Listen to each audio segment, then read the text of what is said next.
Welcome to McDougall. On this show, legendary singer Grace Slick will tell you things about animals that I dare you to ignore. Hello, I'm Wayne Judd. And now, here with a free prescription for your mind, Dr. John.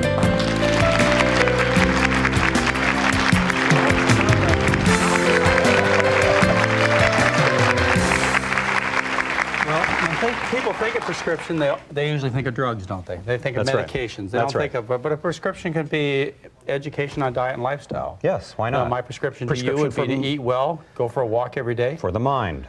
Absolutely, right. Absolutely. So, well, you know, what do you have here? Well, I was going to ask you about headaches. It's something you and I haven't talked about, and I've had headaches all my life. And whose pills are these? Well, these are mine. I just have a little assortment that I carry with me everywhere. You honestly take those pills? I do. I took several this morning, John. I've been putting it off, but I knew sooner or later I'd have to confess. So, can I just sure kind of That's ask amazing. you about these? Do you know, Wayne, sick people take drugs? Now, what does that mean? Healthy people don't. So we have to deal with this. We have to get you. Well, let me just tell you my problem. Right. I've had headaches all my life. Okay. And so I've experimented with the different things. Now, I'll use this as a pointer. These are aspirin here. These are, what is the generic for Excedrin? Acetaminophen is what it's called. Acetaminophen. But Excedrin is usually if it's more than two syllables, I have trouble with it. Also, unless it's aspirin-free. Okay. And then here is a product that's over the counter now called Aleve. Okay, that would be a naproxen, I believe. Naproxen, yeah. And so those are I the take some. non-steroidal anti-inflammatories like Advil. Right, Yeah. exactly. Okay, and this is ibuprofen here, of course. Again, like Advil. So you got a couple of those. These are still kind of left over from before. I had a physician once prescribe this. This is amitriptyline. Oh, that's an antidepressant. Yeah, I know it is. Because this show really's been getting to you, huh? No, his point was that this as I understand. They give it for headaches. people with chronic pain. For headaches, yeah, right. and it kind of helps. Now, these here are the word silver appears on them. They're big, and you take them after you're 50. You know what those are, don't you? They're vitamins. Okay. Okay. Well, anyway, there's other stuff. And you have in here. Imitrex, which is well, for what migraines. I did is I have sumatriptan in case all else fails. I can actually give myself a shot. All right, but let me ask you. I mean, it's a handy little thing. Are you still getting migraine headaches? No, I'm actually not getting migraines anymore. But what was the difference? Well, the difference is that they're easier to kill if they come along. No, what made the difference for you not getting migraines now as opposed to 3 months ago? I don't know, unless it's the diet. Would that make a difference? Change your diet. I did change my diet. Migraine headache sufferers, when you look at it from the point of view of food allergy, you get a 70 to 90% relief of migraine headaches in people. And this is published in the scientific literature. Now, the most common cause of food allergy is dairy protein, and then it would be eggs. And some people are intolerant to certain vegetable proteins, but usually it's the dairy and the eggs that if you get off those, many people who suffer from migraines get relief. The dairy also causes sinus headaches in many people because it causes closure, swelling of the sinus tissues, and you get accumulation of fluid and you get headaches. You think diet has a lot to do with headaches tremendous, even? Tremendous. Well, we haven't talked about that before, and I thought we might... Well, I think it's important that we do because otherwise people end up like you, Wayne, and that is that they can see the only solution to the problem is pills. But actually, diet and lifestyle. Now, diet is a very, very important one, but let's not miss a couple other things. Caffeine is very important. To do or not to do? Well, people can get headaches from drinking caffeine, but most of the time they come from withdrawal from caffeine. Okay. And that can happen. Say you have a cup of coffee in the morning, then late in the evening you may go through withdrawal. Or on the weekend you may drink less coffee than you do during the weekdays, and so you have withdrawal and you get headaches. And of course, every serious alcohol drinker knows about the association between alcohol, a hangover, and headaches. Yes. And so there are lots of things that people have the potential to control. And so before you say, you know, I'm just a headache sufferer and there's nothing that I can do about it, I mean, consider your diet and also your beverages, and cigarette smoke would be another one that people may get headaches from, the carbon monoxide. But I'd like to ask you a question. I think, for example, one of the reasons I take pills is not because I have headaches, and this is going to sound a little silly, but... Preventive, right? Well, yeah, you know, you talk about people being afraid of cancer, people being afraid of prostate, people being worried about heart disease. Yeah, but these things have serious side effects. Yeah, well, my point is that I'm afraid, my greatest fear medically is the headache, the debilitating headache. And so I do this as a preventive. Have you ever considered that since you've changed your diet, that maybe you won't get a headache? I ought to try to go cold? You ought to do a test. You ought to do a test. You ought to see if you can live without the pills. Wouldn't there be some? Because these pills have serious side effects. Okay, They're associated with, well, for example, Tylenol And a little bit more than recommended doses can cause liver problems in people. Tylenol can cause kidney problems in people. Aspirin has been associated with kidney problems, with intestinal bleeding. Your non-steroidal anti-inflammatories, like the ones we mentioned here, are associated with very serious stomach distress and bleeding I know my problems. stomach is distressed. This morning I took one of these, and I took one of these, and I Wayne, took one I think of since you've made these, that and one of bold- these. I took 4 pills this morning. I think since you've made that bold step, and besides the fact since you're associated with me, you owe yourself the big test. See if you can live without the drugs. This is you can do it. You can do it. No question about it. Well, thank you, John. Yes, and when we come back, we're going to be with Grace Slick, and it's going to be a great, great segment. So I look forward to it.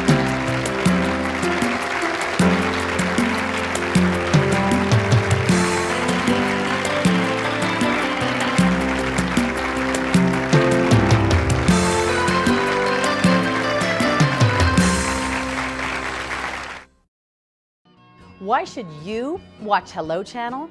Because learning English should be inexpensive, and learning English should be available to everyone. If you want a brighter future, join us and say hello.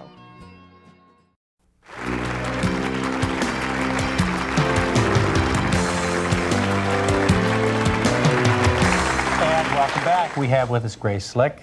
She was with the Jefferson Airplane. Are you doing any performing these days?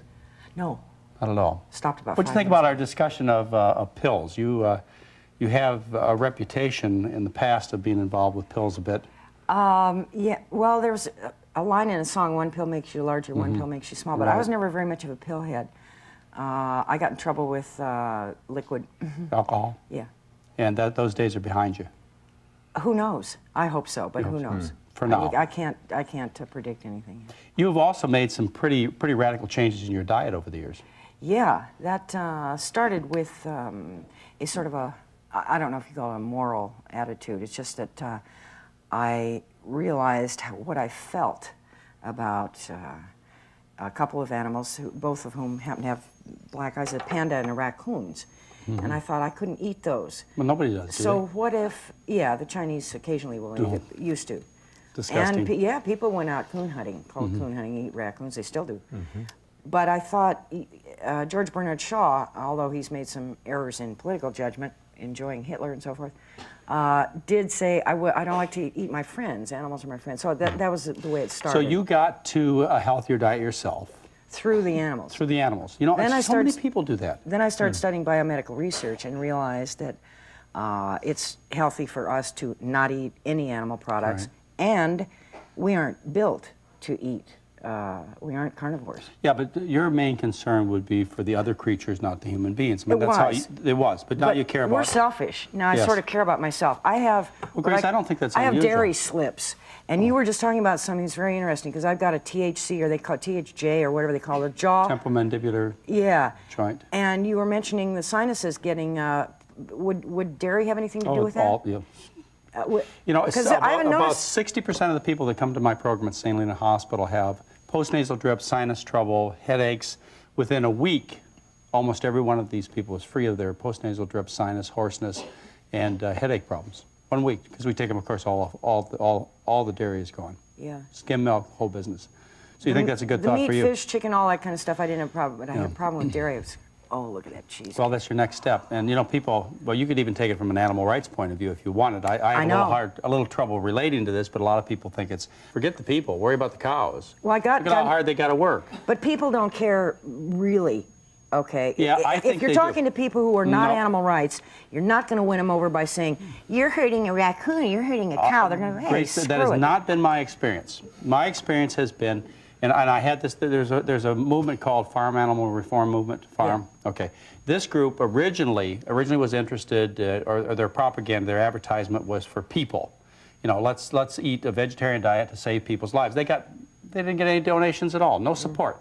They became the Farm Animal Reform Group, and they can hardly open the envelopes fast enough from the donations. From an animal standpoint, Yes, huh? I think more people get to vegetarian eating through concern for animals than get there for concern for their own selves. I believe Really? it. Yeah, and of course, that's not my perspective. I try and get people to healthy eating because I want them to be concerned about themselves and their spouses and children. But people just love animals, so I think what you're doing is going to bring a lot more people to their senses than what I'm doing. Yeah, my daughter did it that way. She looked at a picture of a pig, and it says, "Does your food have a face?" And she just stopped, bam, like that. No dairy, no nothing. This is years ago. Right. She's better at it than I am. I still go. I'm really self-willed, so if I like something, by God, it's it's one of those moron attitudes that'll get you in trouble, and usually does. And I can confirm what you've said, because in my case, I've only been a vegetarian for maybe 5 months. When I thought I would be a vegetarian at one time in my life, or along through life, I always thought it would not be for my health, because I was healthy. But breeding to kill was something that I took seriously, and it bothered me for many, many years. Growing up on a farm and butchering animals and so on, I was used to it at that time. But the longer I lived, the more the concept of breeding to kill didn't seem like a very humane or good way to live. I think the American Indians have a take on that as far as meat eating, which they do irregularly. And somebody, I was talking earlier, what's the culprit? A refrigerator. People could not keep meat. They could not keep dairy. And the only people who are dying of the stuff we're dying of now were very wealthy. They could send out somebody to go kill a deer for them. They'd send out somebody to go milk the cow. But the poor people have always died of viral diseases, not 100%, but for the most part. And the rich people die of excess. And it's still kind of that way. But now more people have access to rich people's food, meaning meat and dairy. And it's like Dr. Neil Bernard said, I've never pulled any broccoli out of anyone's arteries. And it's real easy if you think You ought to see the fat. Oh, I saw one of those videotapes of a guy pulling, and it looks like a snot yellow worm about this long out of a guy's arteries. This is just dairy products. Anybody want to give up dairy products? Well, if you think about it, people I'm have... sorry, this is not that kind of show, is it? It is. It's that kind of show.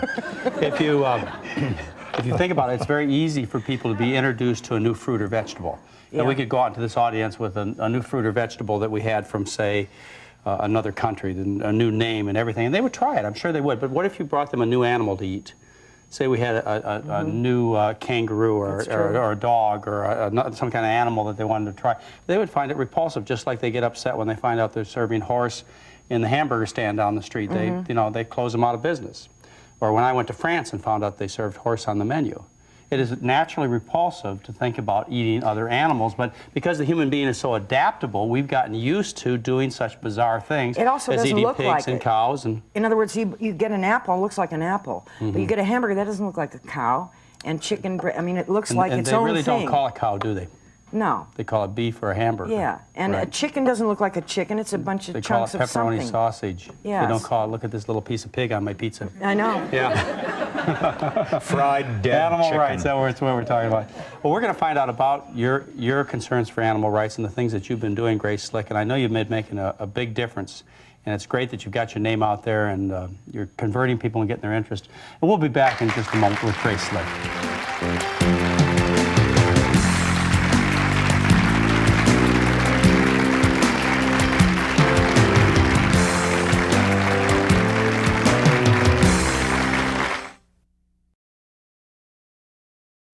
For a brighter future, just say hello. And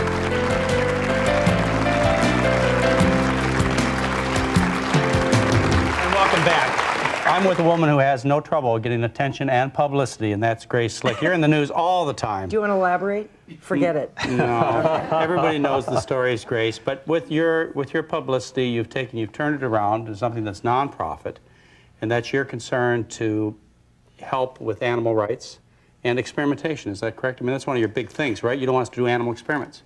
Well, Experiments on animals for human good is the way. when you say you don't want us, what do you mean? Us medical doctors, us guys.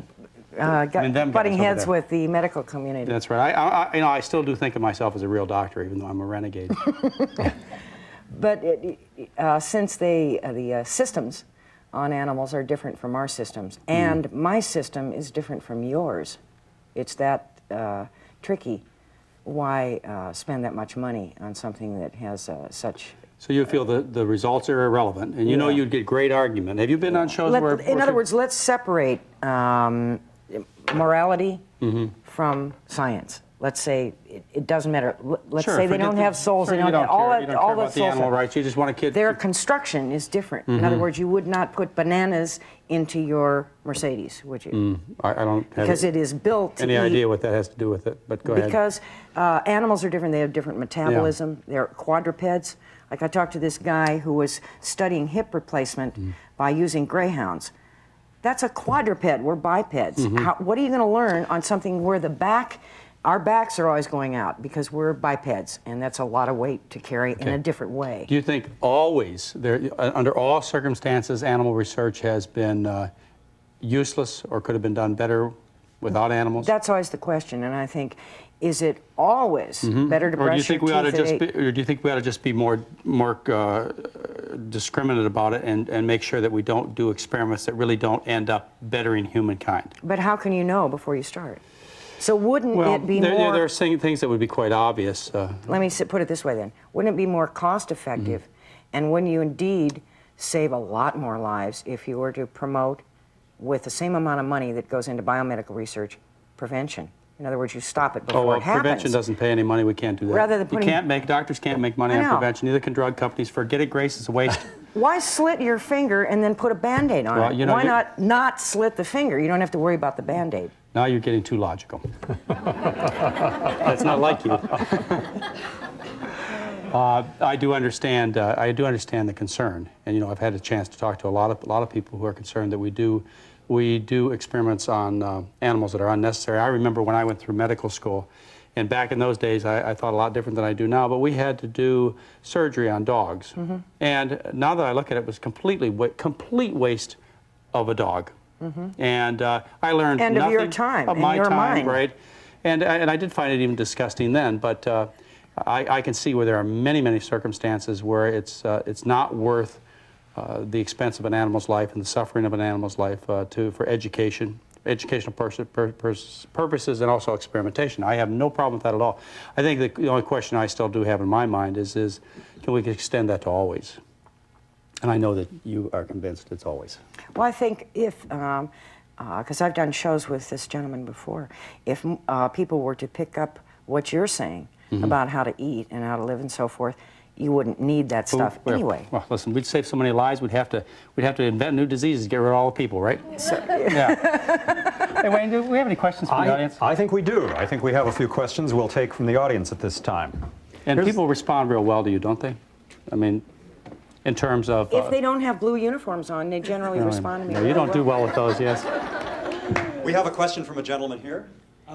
Do you consider eating fish as an unhealthy diet? Because, you know, some Oriental culture, they consider fish as like source of protein and calcium. And all the Yeah, other right good now stuff. you can probably get more gin out of a fish meal and mercury and stuff like that. That's one of the problems if you don't take the animal rights agenda, but take just human, is that there's a lot of crud in the fish itself. That would be from that point of view. So That's a problem do you with categorize fish. fish to the same, you know, like do you put in a category of beef, fish, and chicken all in the same, or? Kind of because of the How about from an toxics. animal? Yeah, but how about from an animal rights point of view? Do fish suffer? Yeah. they don't. I've heard fish don't mind getting killed. Is that true? Yeah, that's why you see them going like this on the end of a hook. right. They don't mind that. They're just having fun. I've done commercial salmon fishing. So Why can't men hip go up deep. and just hang out, and look at the trees and everything? You know, why do you have to be killing something while you're looking at the trees? I don't get it. You've got a lot of support there. We have another question. Yeah, I was wondering, when you first became a vegetarian, how did that impact, like, your relationships with, like, you know, your family, your friends that weren't vegetarians? Like, if you'd go out, let's say, for dinner, and they were all, like, you know, wondering why you couldn't eat what they were eating, and how did you deal with their reactions at first? Well, rock and roll helps because I have a serious attitude problem, and that is I do what I want. You want your steak? Fine, kill yourself.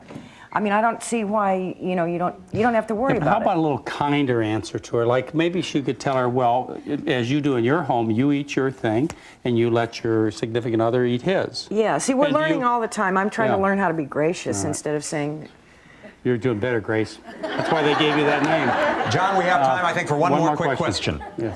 I agree with Grace on the moralistic value about animals, But if you're breeding animals and they grow and they grow, where do we go from there? Yeah, they're a crop. Somebody was mentioning that earlier, one of the fellows backstage, is breeding animals was what made him crazy. The American Indians have gone hunting. In other words, we were talking about the refrigerator being a culprit.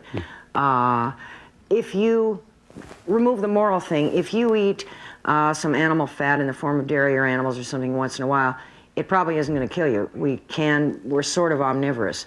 But But how about just from the moralistic point of breeding view? a sentient being and keeping them packed in and shooting them up with antibiotics which come back to you and hormones which come back to you. I was going to ask you, does that annihilate possibly Right. the way you could use an antibiotic if you keep putting it in there through meat? In other words, you're negating when you really need an antibiotic. Too complicated for me, Grace. We're going to have to take a little break, and I'll have to think about this. And we'll be right back with Grace Slick.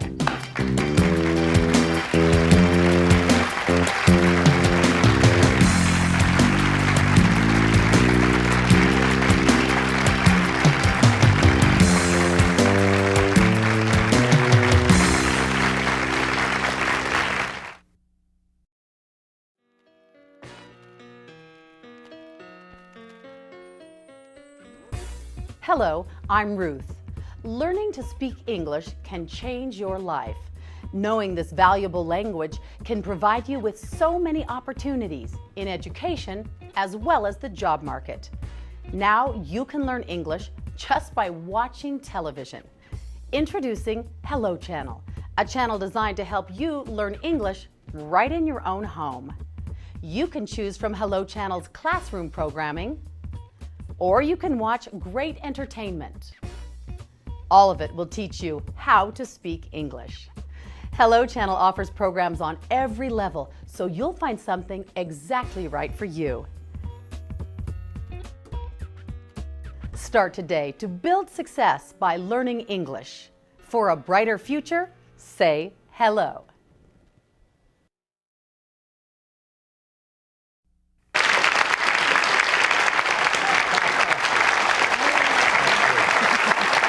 And welcome back. We're with Grace Slick from the Jefferson Airplane. Long time ago. But that's how they know you, except That's if they okay. read the newspapers. Then they Yeah. know you from other things That's that we all won't talk about. People get to healthier eating several ways. They get there for concern for the environment, which is good. They get there for concern of animal rights, which is your issue, which I have great respect for. Or they get there like I've been trying to preach for a long time, and that's concern for human beings. Selfish is okay. You want to live better, live longer? Right. Why not? The accomplishment is the same, and that is we have less slaughter of animals, no matter how you get here. Yeah, that's true. And you don't worry about the economics of the people you're making life difficult for. I mean, those that grow the animals. and so on. Exactly. Just, I feel as sorry for them as I feel for the people who grow tobacco. All right? I mean, Yeah. what else can I say? It's a dying industry. There are other industries to get into, and why should somebody eat a diet where you get breast cancer, your kids die from childhood diabetes? I mean, it just makes no sense at all. No, sorry, Wayne, I will not buy that excuse. All right. Grace, you're doing absolutely wonderful work, and I Well, we're applaud you for it. all in this together. We really are. I really applaud Great you for having you on the show. Thank you. Thank you. You're doing a wonderful job. Just keep it up and let everybody know about it. And thank you very much for being with us, and look forward to seeing you soon. Bye-bye.